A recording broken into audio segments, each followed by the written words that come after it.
শুধু একটা কথা বলি আর ঘড়ি ফের তত্তর করে এগিয়ে চলে যাচ্ছে 12:15টার দিকে। কথাটা কি বলতে চাইছি আপনাকে, রাসূল বলেছেন কোনো মানুষ যদি আয়াতুল কুরসিকে পড়ে ঘুমিয়ে যায় আর তারপরে সে যদি জাগতে না পারে, কথা বুঝবেন, কোনো মানুষ যদি আয়াতুল কুরসিকে পড়ে শুয়ে যায় আর তারপরে যদি সে না জাগতে পারে, ওই হালাতে মরে যায়, তাহলে রাসূল করিম সাল্লাল্লাহু আলাইহি সাল্লাম বলছেন ওই ব্যক্তিটার জিন্দা থাকা থেকে শুরু করে জান্নাত যাওয়ার মাঝখানে আর হলো মৌত। যদি মরে যায় তো জান্নাতি, যদি বেঁচে যায় তাহলে তো জিন্দা হয়ে বেঁচে গেল। তাহলে মাঝখানে ওকে জান্নাতে ঢুকতে দিচ্ছে না কে? তো মৌত, মরে গেলেই জান্নাতি। দুয়াটার সওয়াব কত? আয়াতুল কুরসির। আয়াতুল কুরসি কাকে বলে?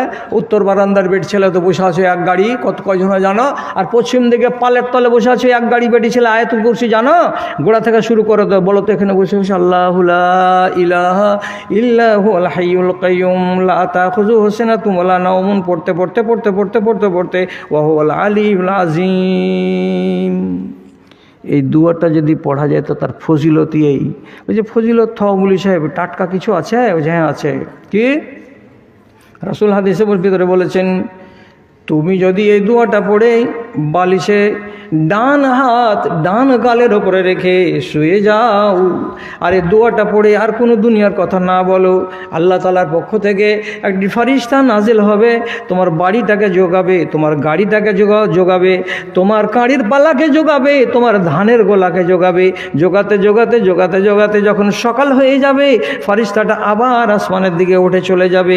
তারপরের দিন রাত্রিতে আবার তুমি যদি আয়াতুল কুরসি বলে ঘুমিয়ে যাও, তাহলে পরে আবার আল্লাহর পক্ষ থেকে ফারিস্তা নাজিল হবে আর এইভাবে তোমার মাল ধন দৌলতকে জোগাতে থাকবে। কে? তো আল্লাহর ফারিস্তারা।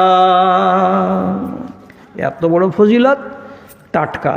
কইছে আরও যদি টাটকা কিছু জানতে চাও, তো টাটকা যদি কেউ জানতে চাই, কোনো মানুষকে যদি জিন লেগে যায় আর জিনের মতো যদি আচরণ করে, তো তাহলে ওই মানুষটাকে আপনি বলেন তাড়াতাড়ি মুখস্থি করো আয়াতুল কুরসি, আল্লাহু লা ইলাহা ইল্লাহুল হাইয়ুল কাইয়ুম। এটাকে যদি তুমি ওয়াহুয়াল আলিয়্যুল আযীম পর্যন্ত পড়তে পারো রে, তো যেই ঘরের ভেতরে মর্টিন জ্বলে, সেই ঘরে মর্টিনের গন্ধ মশা থামতে পারে না। ওরা মা আর বা